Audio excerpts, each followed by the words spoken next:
All right, and we are checking in with Chief Meteorologist Alana Brophy with another look at the weather. And Alana, did I hear that southern Utah could hit 90 this week? Oh, the warmth is moving in quickly, Courtney. Yeah, the warming trend on the way with high pressure, but we've got to get through the rest of this week first. That's what it looked like with those clear skies in Kanab. Thanks, Judy, for sending that our way. So it started with clear conditions, but the southern half of our state has seen increasing cloud cover. Live view from Zion National Park, some high thin clouds over the most gorgeous Red Rock. Goodness, you can't get enough of the Beehive State, especially this time of year when it comes to our parks. The cloud cover, though, brought to you by that area of low pressure. As we put this into motion, you're going to see it increase in the last several hours while the Wasatch Front stays clear. Cloud cover from Washington County all the way over to Moab, now reaching towards I-70. Can't rule out a stray shower as we increase that moisture just a little bit. Better chance of that heading into tomorrow. 54 right now in Ogden, 55 in Salt Lake. We're running just a few degrees below average, but overall a pleasant day, especially in the sunshine. A little warmer for the Wasatch Back. We've made it to 61 in Vernal. Really pleasant in Moab and Blanding, and 80 degrees in St. George right now. So yeah, 90s can't be far off as we're hitting 80 on a below average day in the north. 50s turning to 40s along the Wasatch Front with mostly clear skies as we head into our Friday. It's Friday Eve, folks. Are you ready?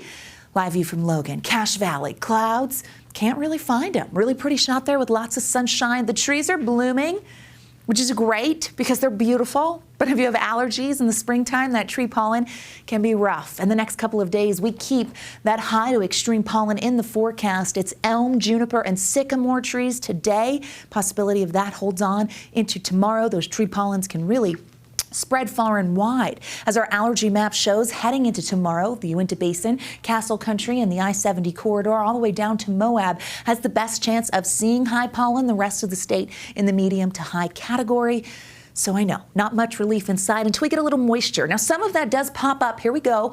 As we head into Castle Country by tomorrow afternoon, expect a little more cloud cover for your Friday, but warmer air also moves in. So temperatures climb a little bit closer to where we should be. A few showers on the Futurecast model. Love, Richfield, Loa, towards Capitol Reef and on the eastern side of the state for your Friday afternoon and evening. And then as we head into Saturday, quieter conditions move in statewide, and that allows for a warming trend. Upper level Futurecast. We're zoomed out here so you know what's happening and why in the weather world. It's important. Here comes that little system that brings the chance of some showers to south central and southeastern Utah for our Friday. Then high pressure begins to build. That ridge acts as a storm block. Low pressure stays north of it, and that high brings clear skies for your weekend and a nice warming trend for your weekend and into early next week. High pressure will really be the headline of the weather story, but we're watching as an area of low pressure moves into the desert southwest late next week. It's several days off, but forewarning you now, we will see some changes in the chance of wet weather late next week.